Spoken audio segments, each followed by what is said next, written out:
Hi guys, welcome back to Spiaggia, Campulongu. Day 3 visiting a beach. I'll start showing you the views now because it's a bit different here, which is pretty cool. So enjoying this. So it's walking through the woods a bit. I didn't even know how to get here from the road, but you can see you got to walk down this path and then you discover this beautiful beach. So I'm actually discovering it with you. I just walked down to the edge of this path now and it was like, great place for the video. So yesterday, after talking to you guys, I walked all the way down to the other side of the beach. Really beautiful. So again, noticing the differences between the beaches. Yesterday, I would say more of an active beach. You'd see on the beach like jet skis you can rent, kayaks. What else is there? Stand-up paddle. I think I saw one person at stand-up paddle the very first day at the beach, which was Porto Saruxi. People running on the beach. So anyways, just seems way more like an active beach. Let me show you a little bit more of the view again.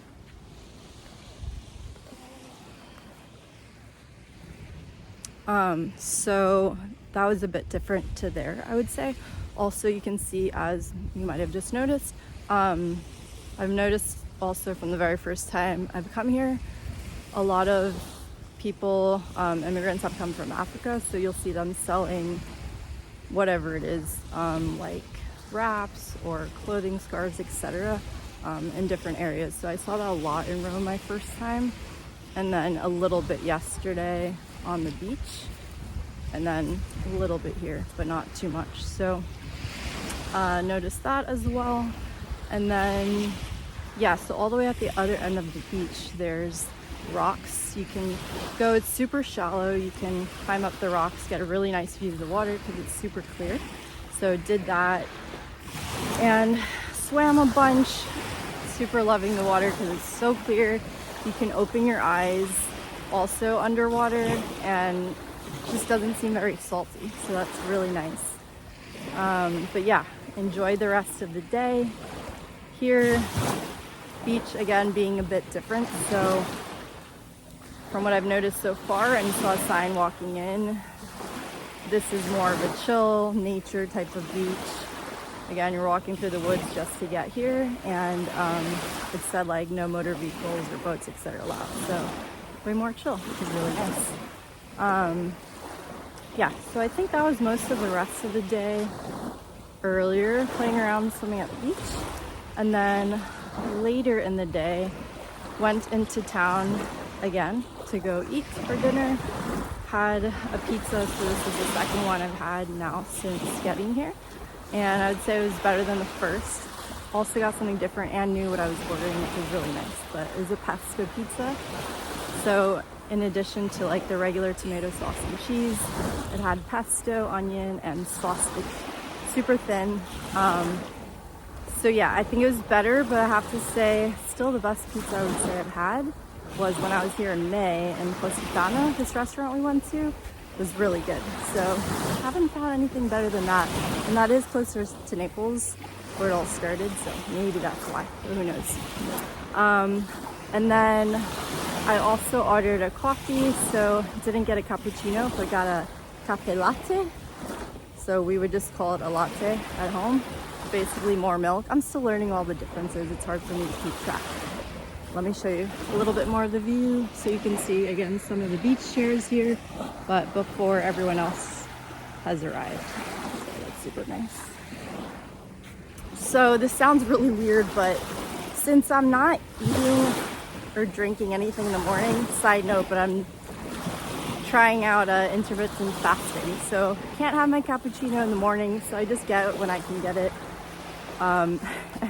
This time and the last time I had pizza, I just ordered it when I ordered the pizza. So I start drinking coffee, then the pizza comes out. Might be kind of a weird combo, but hey, it's working.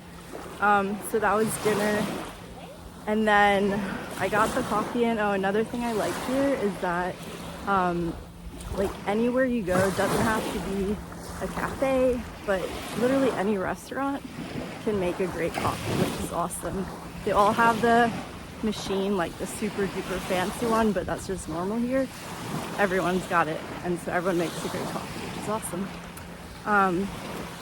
I ended up though going to the cafe I had seen the day before, or wanted to go to the day before that was closed, to see if they were still open, which they were. Same time, like, I don't know, it didn't make sense. And I checked later, it said it was supposed to close at 9, and I was definitely there way before that, and it was closed. So again, I think it can be just kind of random, even though it says whatever time it's supposed to close, doesn't mean it's accurate. So I went there, was trying to figure out what to get, and then was trying to communicate with the guy to tell me like what he recommends. And in the end, I was like, what's your favorite? Again, trying to communicate with the little bit I can, which is a mixture of some Italian. I'll like look things up that I want to ask or say. English, sometimes Spanish, because that's closer. It's definitely a humbling experience, because traveling in English-speaking countries or Spanish-speaking countries now, I'm like comfortable, can get around. But then when I go outside of that bubble, luckily, Spanish still helps, which is great. But you know, it's like you revert to being shy again and like timid about communicating, because you can't really, or it's so limited. Very humbling experience. But I'm doing pretty well. Like sometimes, you know, I'm able to communicate, or I'll look something up, say it, and they understand me, which is great. Then understanding their response is the next part, which sometimes I understand more than others, but I'm getting by. So anyways, the guy recommends his favorite, which is a cannoli. So I ended up getting a cannoli, and that was delicious. First one since being here, very good recommendation. Glad I got it. So yeah, I had that.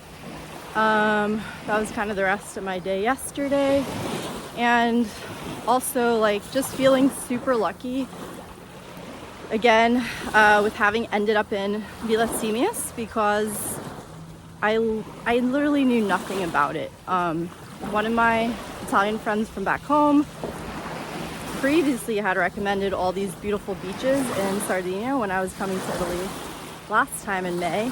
Didn't make it out this way, but had all these recommendations, and then I was just trying to figure out where to go. And one of the beaches he recommended, which my plans to visit tomorrow, was about an hour from the airport, and I knew I was going to be working, so it's not like I have all the time to just travel around the island. I wish I did, but anyways, it was like the closest beach of the one he recommended to the airport. And then when I was looking at Airbnbs, this was a town like closest to that beach, and so I just basically went with it. I knew nothing about the town, but it's super cute. Another thing I like too that I've noticed so far, like yesterday and in general, being at the beach and going for a swim, super safe here too, which is nice. Like I can actually leave my stuff on the beach and go for a swim, which I would not feel comfortable with in a lot of other places. Definitely like not in Latin America and other third world countries, I would say. But here it's safe, which has been awesome, not having to worry about those things, especially when you're traveling alone, because it's not like I can leave my stuff with anyone to watch it while I go for a swim. So that's been nice. But yeah, I think that's mostly it between yesterday and today. Obviously not a lot of time has passed, but just trying to catch you up on the little things here and there. Let me show you the view now that I'm farther down here, walking on top of these rocks. So it looks like maybe more trails back there. I did see some trails walking by. Be nice to go on a boat ride, but I don't think that's gonna happen this time. But check out that water, so gorgeous. So this is today's visit. Not too shabby, huh? All right, I think I'll leave you guys there, and I'll catch up with you tomorrow from the next beach. See you then. Bye.